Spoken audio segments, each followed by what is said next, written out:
대단히 감사합니다. 하나님 말씀은 요한복음 1장 35절입니다. 요한복음 1장 35절.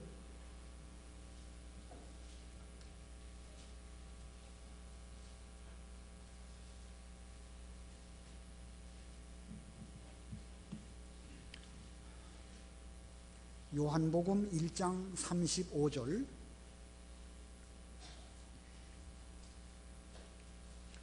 이튿날 요한이 다시 자기 제자들 중에서 둘과 함께 서 있다가 예수께서 거니시는 것을 보고 보아라, 하나님의 어린 양이시다 라고 말하였다.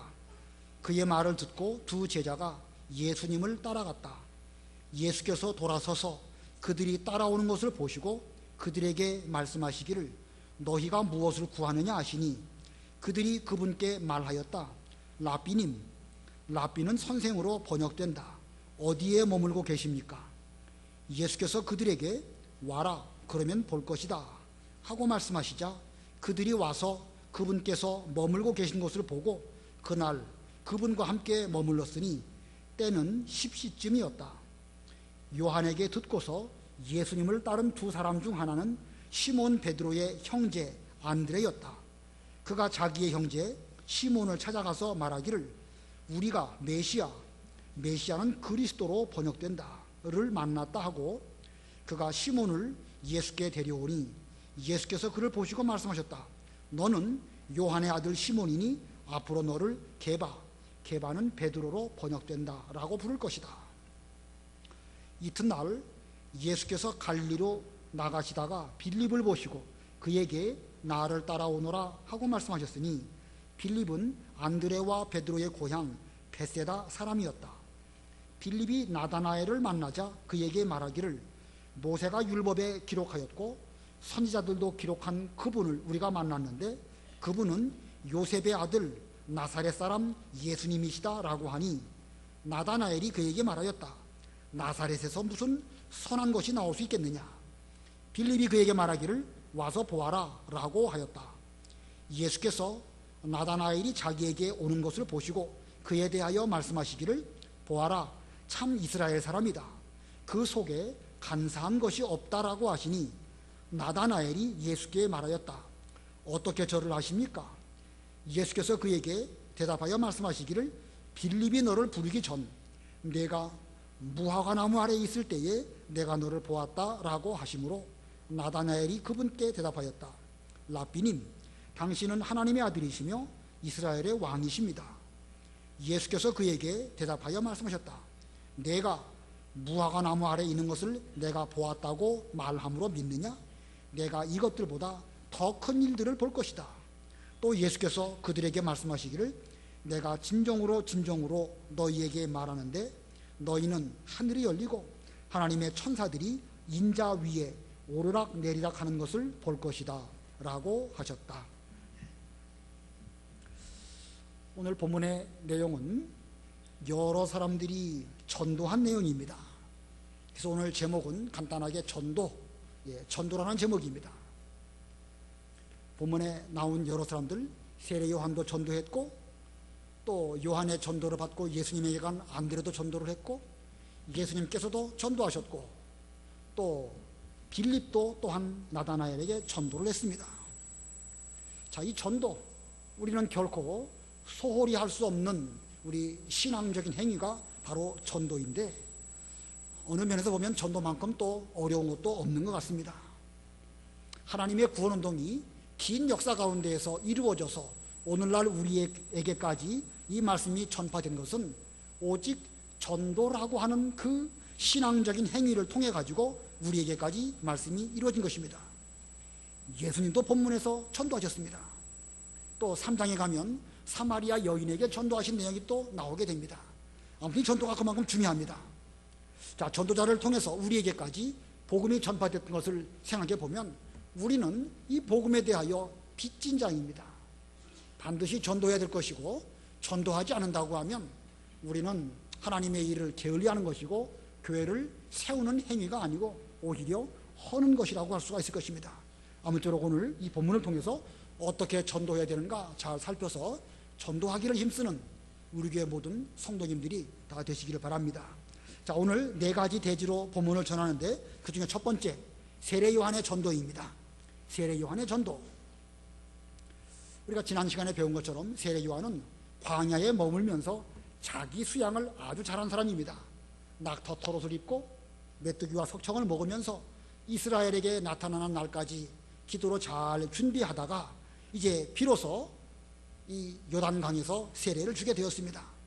당시 사람들은 그가 그리스도가 아닌가 생각할 정도로 그는 아주 하나님의 일을 잘 감당한 그런 인물입니다.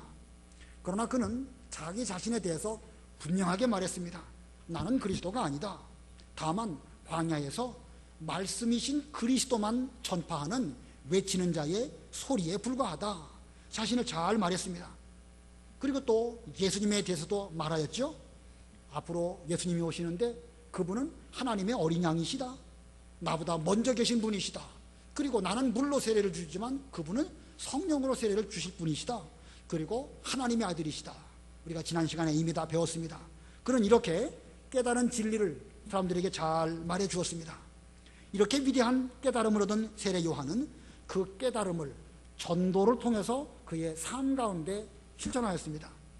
많이 자기 수양도 했고 많은 진리를 깨달았는데 깨달은 거에만 머물지 아니하고 그는 생활을 통하여서 예수님을 잘 전하는 전도 실천하였습니다.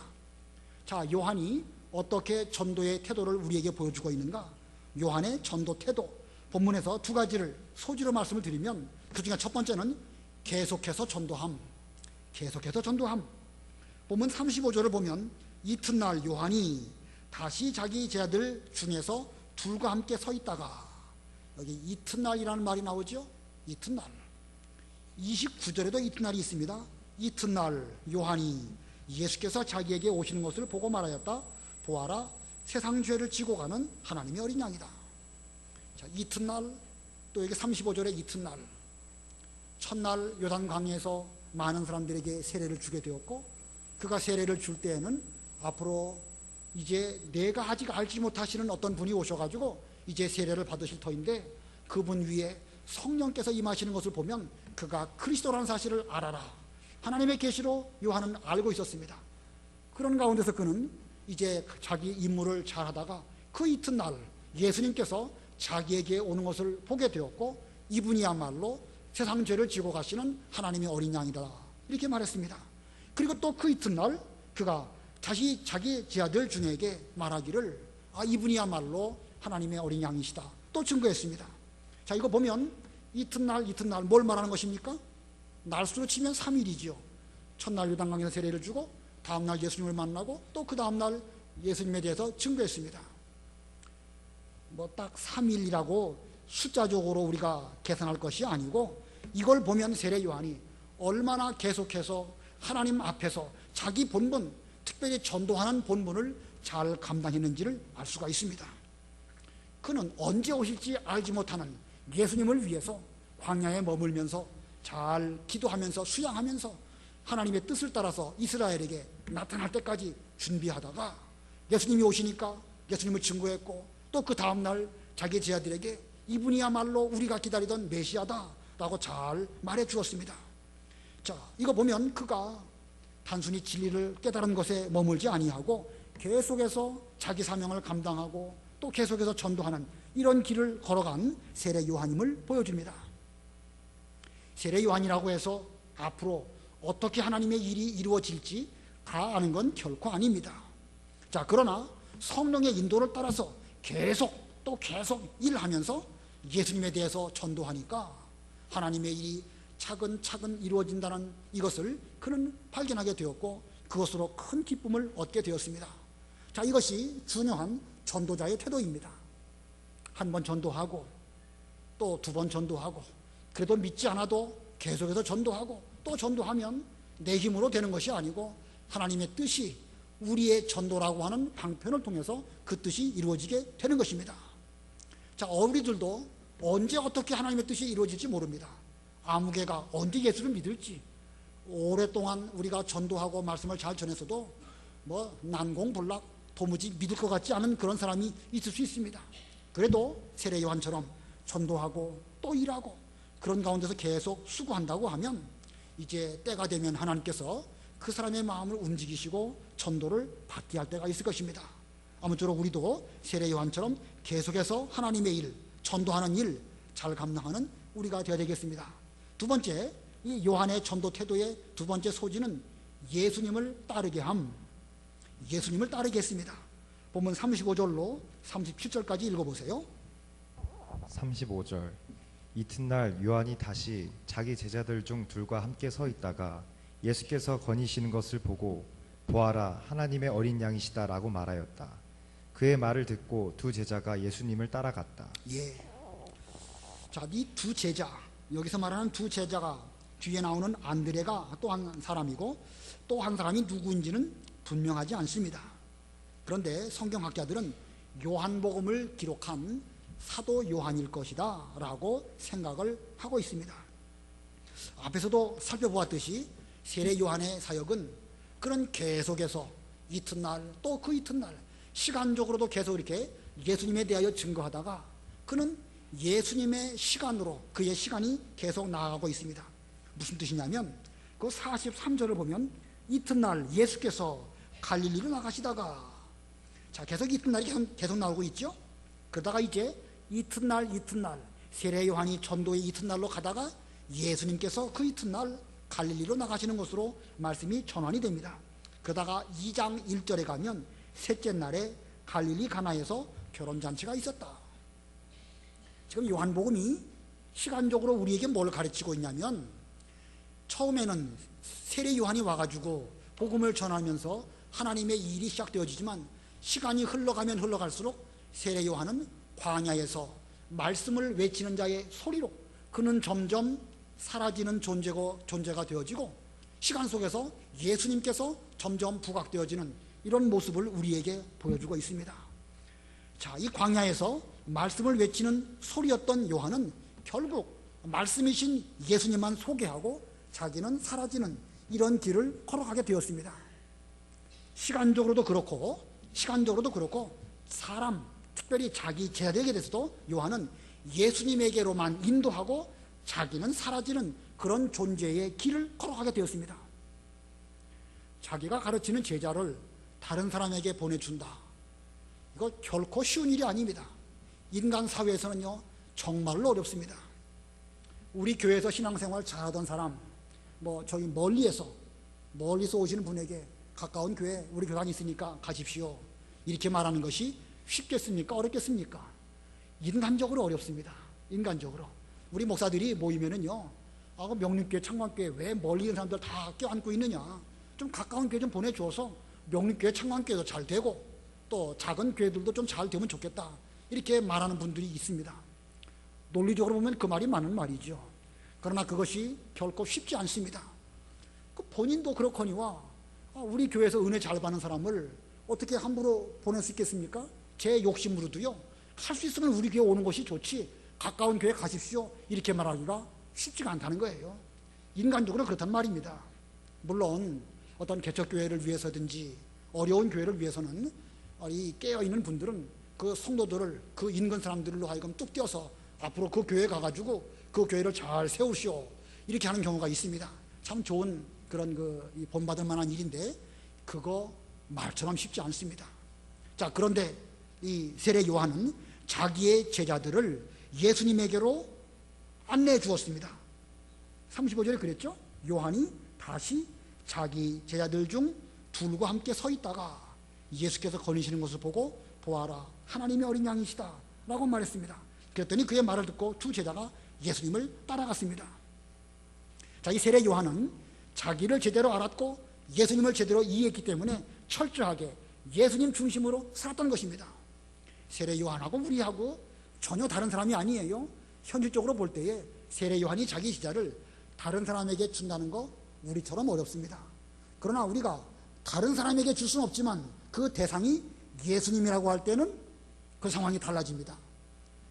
예수님이라고 한다면 우리는 우리에게 있는 모든 것을 다 예수님을 위해서 희생하고 보내드려야 그게 정상적인 것입니다.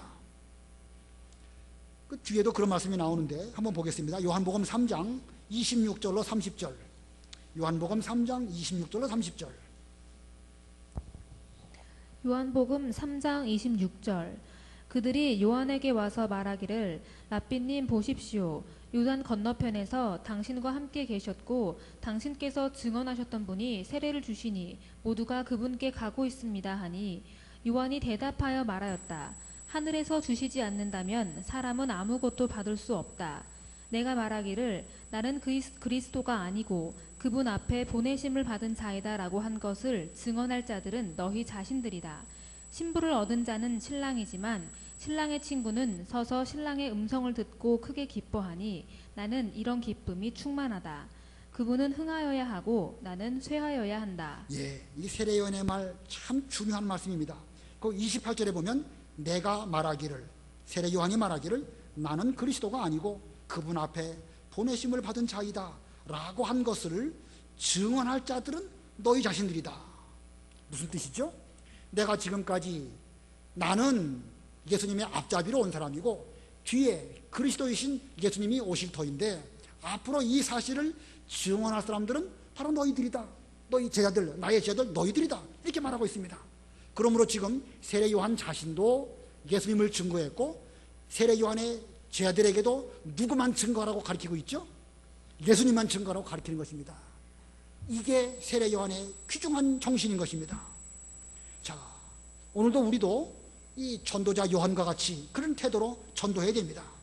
한 번, 두 번 전도한 것으로 멈추지 말고 계속해서 전도해야 하고 결코 내가 아니고 예수님만 존귀케 되고 모든 사람을 예수님에게 인도하는 이런 전도를 해야 됩니다.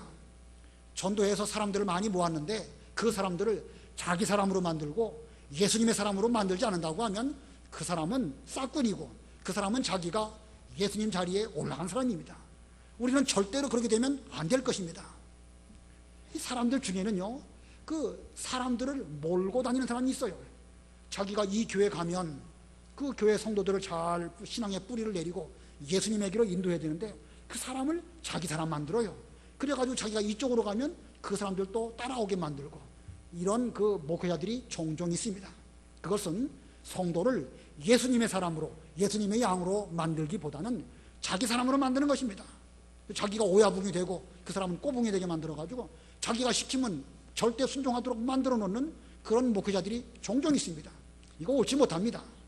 우리는 오직 예수님만 우리의 왕이시고 나는 그저 광야에서 외치는 자의 소리일 뿐입니다. 주님에게로 잘 인도하고 자기는 어느 시점에서 소리처럼 사라져야 그게 제대로 예수님을 잘 전도한 이런 사람이라고 할 수가 있을 것입니다. 이 세례 요한의 전도 계속해서 전도했다. 그리고 그 사람들을 예수님만 따르게 했다. 우리도 이와 같은 태도로 전도하는 우리들이 되어야 되겠습니다. 그 다음에 두 번째 대지 안드레의 전도입니다. 38절로 40절 안드레의 전도. 자, 이 세례 요한의 전도를 받은 두 제자, 이제는 그들은 세례 요한을 떠나서 예수님을 따르게 되었습니다. 그때 예수님께서 그 두 제자에게 물어보십니다.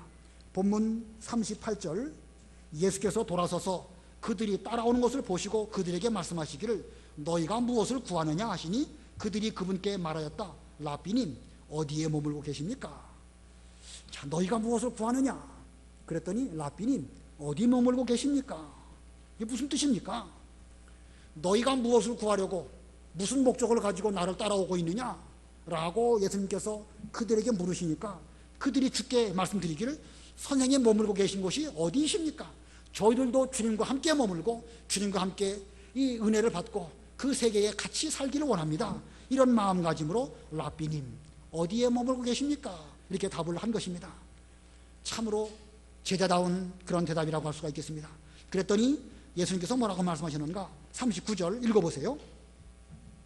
39절 예수께서 그들에게 와라 그러면 볼 것이다 하고 말씀하시자 그들이 와서 그분께서 머물고 계신 곳을 보고 그날 그분과 함께 머물렀으니 때는 십시쯤이었다. 예, 예수님께서 선생님 어디 계십니까? 우리도 주님과 함께 머물고 은혜를 받기를 원합니다 라고 말씀을 드리니까 예수님께서 와라 그러면 볼 것이다. 와라 그러면 볼 것이다. 개역성경에는 뭐라고 돼 있죠? 와 보라 와 보라. 영어로는 뭐라고 합니까? 영어로는 뭐라고 합니까? Come and see 이렇게 돼 있어요. 영어를 그대로 옮기면 와라 그러면 보게 될 것이다. 근데 와라 그러면 보게 될 것이다. 그게 좋습니까? 와보라 하는 게 좋습니까? 와보라가 훨씬 더 간결하고 좋지요. 예, 그 원문을 그대로 잘 번역한 것은 와라 그러면 볼 것이다 라지만 우리 한국 사람의 마음에 확 와닿는 것은 와라 와보라 하는 것이 참 그 간결하면서도 우리 마음에 확 와닿습니다. 자, 그랬더니 그들이 와서 그들과 함께 머물고 그리고 보고 함께 머물렀다. 39절 하반절에 그랬죠. 그들이 와서 그분께서 머물고 계신 것을 보고 와서 보고 그날 그분과 함께 머물렀으니 때는 10시쯤이었다. 자, 함께 머물렀던 그 시간이 10시쯤이었다. 왜 본문에 10시쯤이었다라는 말을 써 넣었을까? 여기 10시쯤이라고 해놓고 거기 각주가 있죠? 로마 시간이라 이렇게 되어 있습니다. 로마 시간, 현재 우리 시간으로 말한다고 하면 오후 4시쯤이었다 이렇게 해당되는 것인데 왜 이 말씀을 성경 본문에 써 넣는지는 잘 알 수 없지만 한 가지 기억할 것은 이 요한복음이 언제 기록되어졌냐면 사도 요한이 추후 90년경에 이 요한복음을 기록했습니다. 마태, 마가, 누가, 요한이 있는데 이 복음서 가운데 제일 먼저 기록된 복음서는 마가복음입니다. 마가복음이 제일 먼저 기록되어졌고 그 다음에 마태나 누가 비슷한 시기에 기록되어졌을 것이고 제일 늦게 기록된 것이 바로 이 요한복음입니다. 추후 90년쯤. 그러면 이 안드레와 요한이 예수님 계신 곳에 가서 보고 함께 머무르면서 은혜를 받았던 그때는 얼마 시간이 지나서 이 요한복음에 기록됐겠죠? 사도 요한이 예수님을 만났을 때가 추후 몇 년이길까요? 예수님께서 복음 사역을 시작하셨을 때 그때 배웠는데 그때가 언제일까? 예수님 나이 30세 되셨을 때에 비로소 공생애를 시작하셨죠? 주 30년, 뭐 정확하게 따진다고 하면 주후 26년. 그리고 보면 30년이라고 쳐도 30년 때로부터 90년대까지 얼마 동안이죠? 60년이 지나서 이 요한복음이 기록이 되어졌습니다. 그러면 여기서 뭘 할 수 있냐면 이 요한복음을 기록한 요한이 그날 가서 와보라 하신 말씀대로 가서 보고 은혜를 받고 은혜 받은 그것을 내내 기억하고 있다가 이 요한복음을 기록할 때 우리가 그때 가갖고 주님과 함께 머무르면서 은혜 받을 그 즈음이 10시쯤이었다 라고 성경에 기록해 놓고 있는 것입니다. 이걸 보면 뭘 알 수 있냐면 이 안드레와 요한이 예수님께 가가지고 얼마나 큰 은혜를 받았는지 세월이 많이 흐른 뒤에도 그때 그 기억이 생생한 가운데 있기 때문에 시간까지도 정확하게 성경에 기록해 놓고 있다는 것입니다. 여러분도 은혜를 받으면 그 은혜 받았을 때 그 상태 생생하게 기록이 됩니까? 안 됩니까? 기억이 되겠죠? 바로 그것입니다.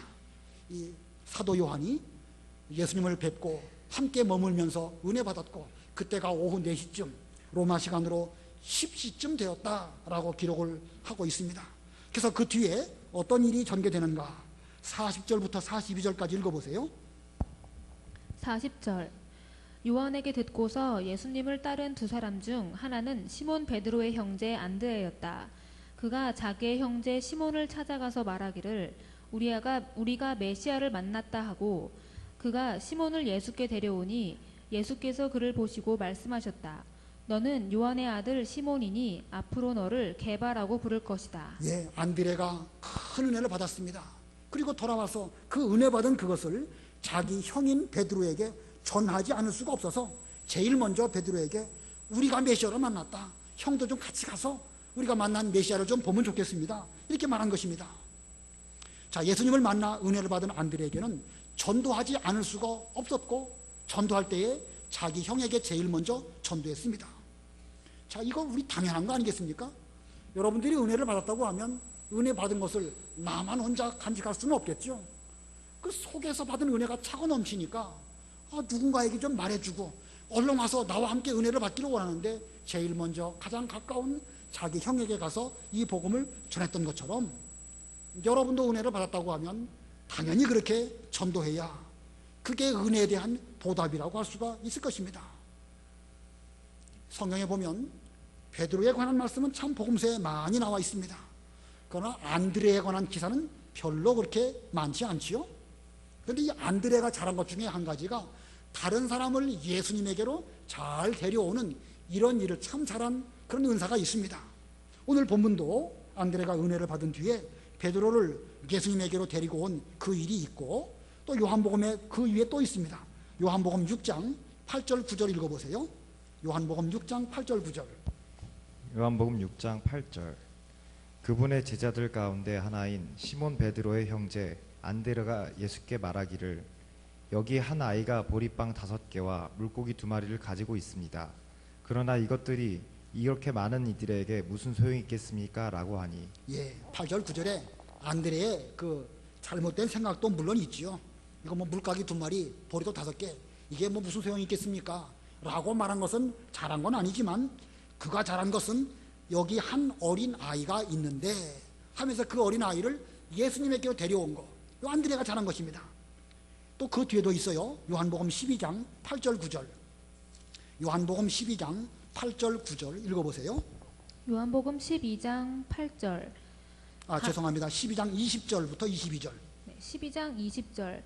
명절에 예배하러 올라온 자들 가운데 헬라인 몇이 있는데 그들이 갈릴리 벳세다 사람 빌립에게 가서 그에게 청하여 말하기를, 선생님, 저희가 예수님을 뵙고자 합니다 하니, 빌립은 안드레에게 가서 말하고 안드레와 빌립이 예수께 말씀드렸다.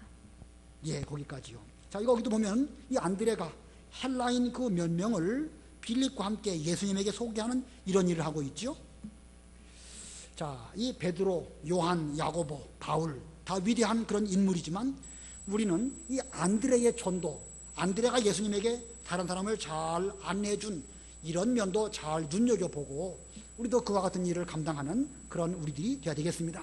그 다음에 세 번째 대지는 예수님의 전도입니다. 43절로 44절 예수님의 전도. 우리 예수님은 유대 지방 베들레헴에서 탄생하셨고 애굽으로 피난 갔다가 오셔가지고 나사렛에서 사셨습니다. 그리고 복음을 전하실 즈음에는 가버나움으로 이사 가셔서 거기서 사셨습니다.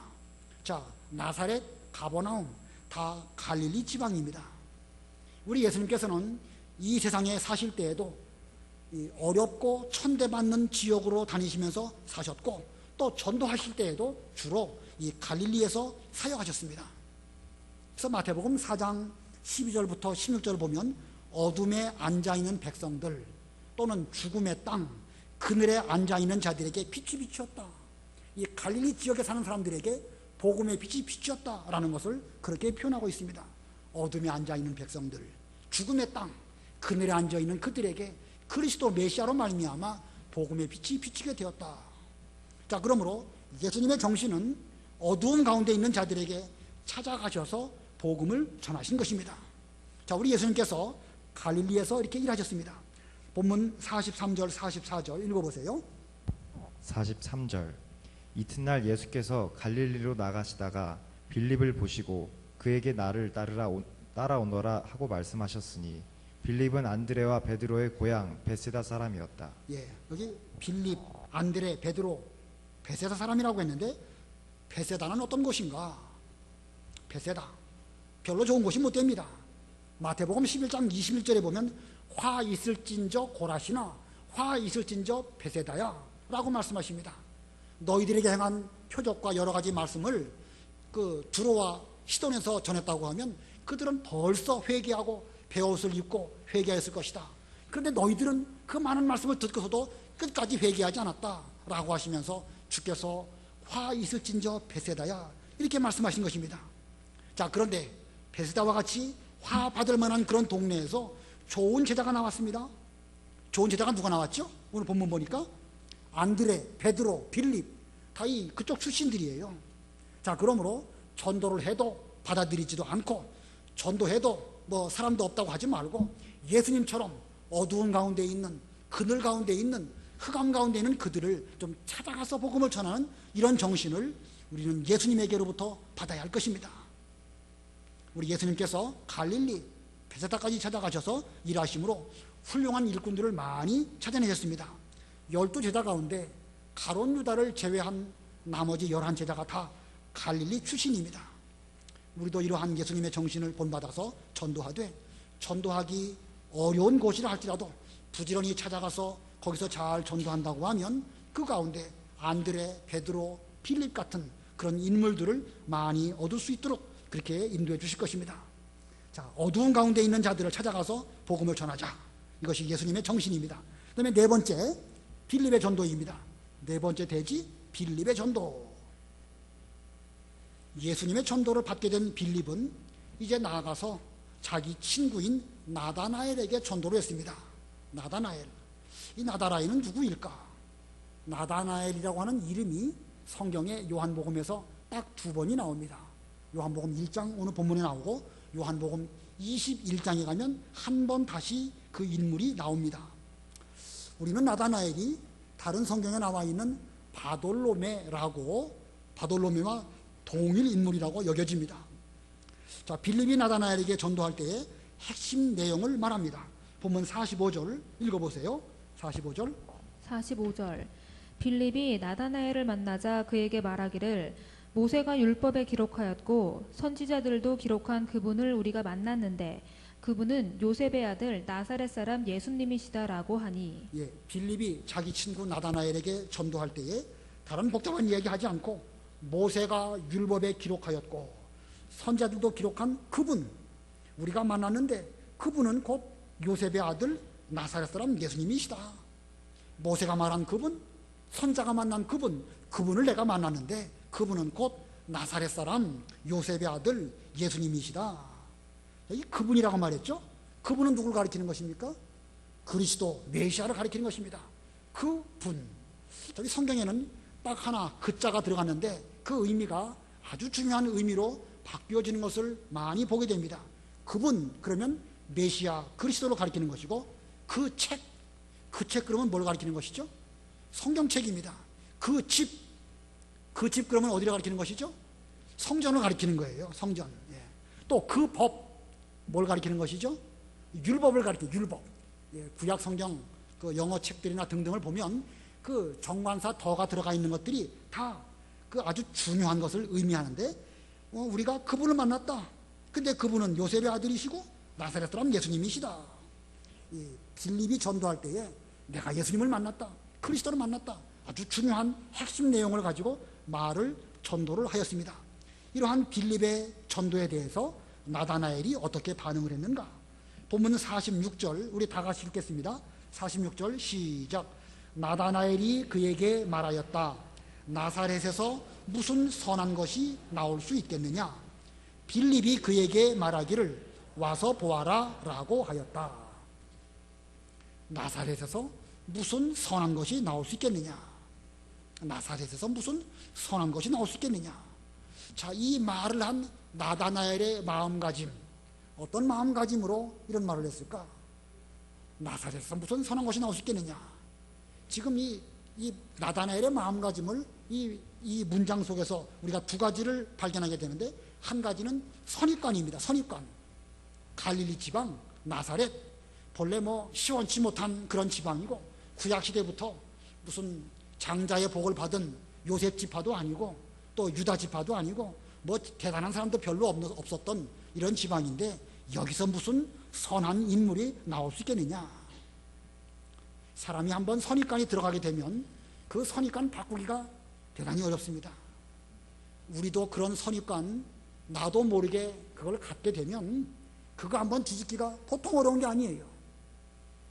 그래서 우리는 먼저 어떤 보고를 한다는 게 참 중요한 것 같아요.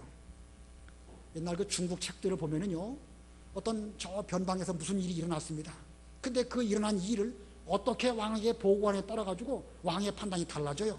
그러니까 이쪽 파 저쪽 파 누가 먼저 왕에게 먼저 보고하느냐에 따라 가지고 그 결정이 달라지니까 막 생사를 걸고 왕에게 먼저 보고하려고 노력하는 그런 면이 있습니다. 그만큼 선입관으로 먼저 왕이 뭘 보고를 받으면 그 뒤에 보고되는 것은 좀 곡해해서 볼 수가 있기 때문에 그런 것입니다. 세상은 그렇죠. 그러나 신앙적인 면에서 우리에게는 그런 선입관이 없는지 살펴봐야 됩니다. 우리가 서로 여러 사람들이 모여서 신앙생활을 하고 있는데 아무개 어떤 사람 과거에 내게 대해서 어떻게 하고 어떤 말을 했다. 이 선입관이 한번 들어가게 되면 사실 그 사람은 그 이후에 예수님께 철저하게 회개하고 올바른 믿음의 길을 걸어감에도 불구하고 그 선입관 때문에 그 사람에 대한 인식을 내내 바꾸지 못하는 경우도 종종 있습니다. 지금 이 나다나엘이 그와 같은 상태에 빠져 있는 것입니다. 선입관. 또 하나의 문제는 뭐냐면요, 자기 비하입니다. 자기 비하. 나사렛에서, 나사렛같이 그렇게 천한 동네에서 무슨 선한 것이 나오겠느냐. 아까도 말했지만 빌립은 어느 동네 사람이라고 그랬습니까? 베세다 사람이고, 예수님은 어느 동네 사람이라고 하셨죠? 나사렛 예수. 나다나엘은요, 나다나엘은 어느 동네 사람입니까? 요한복음 21장 2절에 보면 갈릴리 가나 사람 나다나엘 이렇게 말하고 있습니다. 이거 보면 물론 예수님은 그 나사렛에서 태어나신 분은 아니죠. 그러나 빌립이나 또 예수님의 성장 배경이나 나다나엘이나 모두 다 갈릴리 사람들입니다.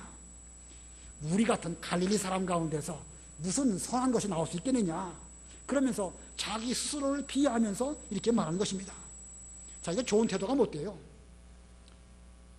우리 같은 산동네 사는 사람들이 알면 뭘 얼마나 알겠다고, 배우기도 시험창에 배운 사람들이 무슨 진리 그거 얼마나 안다고 진리 그러느냐. 사실 우리가 알고 있는 진리가 정말 중요한 것인데 우리는 우리가 알고 있는 것이 얼마나 소중한 줄을 모르고, 나 같은 게 배우면 얼마나 배우고 우리가 배웠으면 얼마나 배웠다고 맨날 정통신앙 그렇게 말하느냐. 그러면 안 되는 것입니다. 우리가 성경 말씀을 제대로 배웠다고 하면 이거야말로 최고의 진리를 배운 것입니다. 나사렛에서 배웠든지 아니면 명림교에서 배웠든지 아니면 누구로부터 어떻게 배웠든지 성경 말씀을 똑바로 배운 것이라고 하면, 비록 우리를 가르쳐준 사람이 인간적으로 세상적으로 좀 부족한 면이 있고 또 우리같이 세상적으로 내놓을 것이 없다 할지라도 그렇게 자기를 비할 필요가 없는 것입니다. 근데 지금은 이 나다나엘은요, 선입관과 그릇된 자기 비하에 사로잡혀가지고 이 복음을 받아들이려고 하지 않고 있습니다. 자, 쉽지 않죠? 이런 사람에게 복음 전하는 거 정말 어렵습니다. 자, 이러한 나다나엘에게 빌립이 전도하기를 뭐라고 전도했죠? 와 보라. 자, 빌립이 와 보라 하는 전도 방법, 그건 바로 예수님에게 배운 것입니다. 예수님께서도 와 보라라고 하실 때에 안드레와 사도 요한이 가서 예수님 계신 것을 보고 그날 은혜를 받았고, 아마도 빌립은 그와 같은 말씀들을 듣고, 아, 주께서 저렇게 전도하셨구나, 나도 내 친구에게 전도할 때에 이렇게 해야 되겠다라고 하다가 안드레가 나사렛에서 무슨 선한 것이 나겠느냐라고 말할 때 다른 말 하지 않았습니다. 복잡하게 그 말을 이기려고 논쟁하지 않고 와 보라, 와서 보고 내가 판단해라, 이렇게 말하게 되었을 때에 나다나엘이 거기에 온 것입니다.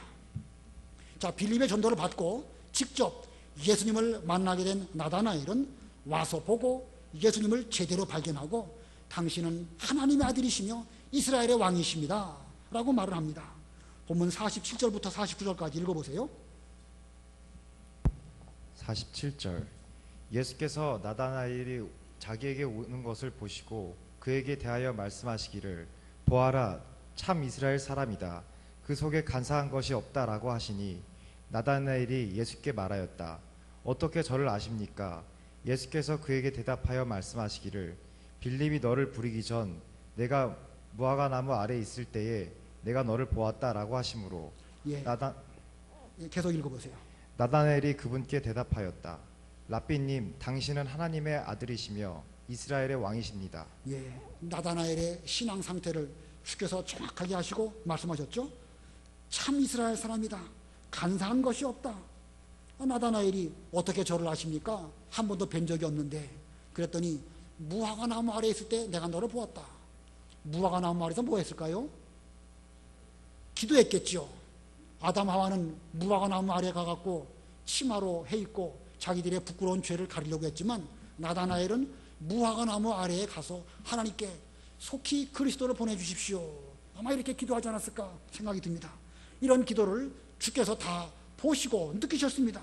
그리고 내가 무화과 나무 아래 있을 때 내가 너를 보았다라고 하시니까 나다나엘이 그제서야 랍비님, 당신은 하나님의 아들이시며 이스라엘의 왕이십니다 라고 고백을 했습니다. 그 뒤에 50절 51절 읽어보세요. 50절. 예수께서 그에게 대답하여 말씀하셨다, 내가 무화과 나무 아래에 있는 것을 내가 보았다고 말함으로 믿느냐? 내가 이것들보다 더 큰 일들을 볼 것이다. 또 예수께서 그들에게 말씀하시기를 내가 진정으로 진정으로 너희에게 말하는데 너희는 하늘이 열리고 하나님의 천사들이 인자 위에 오르락 내리락 하는 것을 볼 것이다 라고 하셨다. 예, 전도를 통해서 예수님을 만나게 되면 그 이후에 더 큰 은혜를 입을 것이고 더 많은 진리를 발견하게 될 것입니다. 예수님이야말로 하나님과 우리 인간 사이를 왕래하시면서 중보자로서 구속을 완성하실 그런 분이신 것을 앞으로 너희들이 보게 될 것이다, 이렇게 말씀하셨습니다. 자, 우리도 전도하다 보면 전도하기 어려운 나다나엘 같은 사람 있습니다. 그래도 예수님께 배운 대로 와보라 라고 전도하면 우리도 그렇게 전도할 수 있을 것이고, 그 사람이 또 와서 예수님을 만난다고 하면 그도 역시 더 큰 은혜와 진리를 발견하고 점점 깊은 신앙의 세계로 나아갈 수 있을 것입니다. 오늘 네 가지 이 대지를 통해서 네 사람의 전도에 대해서 배웠습니다. 제일 첫 번째 누구의 전도입니까? 세례 요한의 전도. 세례 요한은 이튿날 계속 전도했죠. 그리고 예수님에게까지 그 자기 제자들을 보내주었습니다. 이거 볼 때 계속해서 전도하고 예수님께 인도하는 전도가 올바른 전도다. 두 번째는 누가 전도했습니까? 안드레가 전도했습니다. 은혜 받은 자는 전도합니다. 십시에 예수님과 함께 머물면서 은혜를 받고 그걸 잊지 못했습니다. 요한도 안드레도, 그리고 자기 형에게 가가지고 전도를 했습니다. 우리도 여러분들이 은혜를 받았다고 하면 그냥 은혜 받은 데에서 머무시지 말고 그 은혜에 대한 보답으로 전도하시는 우리가 되어야 되겠습니다. 세 번째, 예수님의 전도지요. 어두움 중에 있는 사람들에게 전도하셨습니다. 낮고 천한 인간의 몸으로 세상에 찾아오신 것도 그러시지만 이 땅에 계시는 동안에도 갈릴리 지역에서 복음을 전하신 예수님의 모습 우리도 보면서 어려운 사람들에게 찾아가서 복음을 전하는 예수님을 잘 본받는 우리가 되어야 되겠고, 네 번째 전도는 누구의 전도입니까? 빌립이 나다나엘에게 전도했는데 선입관, 자기 비하, 나사렛에서 무슨 선한 것이 나겠느냐, 참 우리 같은 가운데서 무슨 의로운 것이 나겠느냐, 이렇게 말하지만 그렇게 어려운 대상이라 할지라도 와보라 라고 하는 말씀으로 잘 전도해서 예수님을 만나게 한다고 하면 우리의 전도는 반드시 성공입니다. 전도하는 일이 참 어렵지만 이 전도의 원리들을 잘 살피고 연구해서 우리도 전도하기를 힘쓰시는 여러분들이 다 되시기 바랍니다. 잠깐 동안 말씀 생각하시고 기도하시기 바랍니다.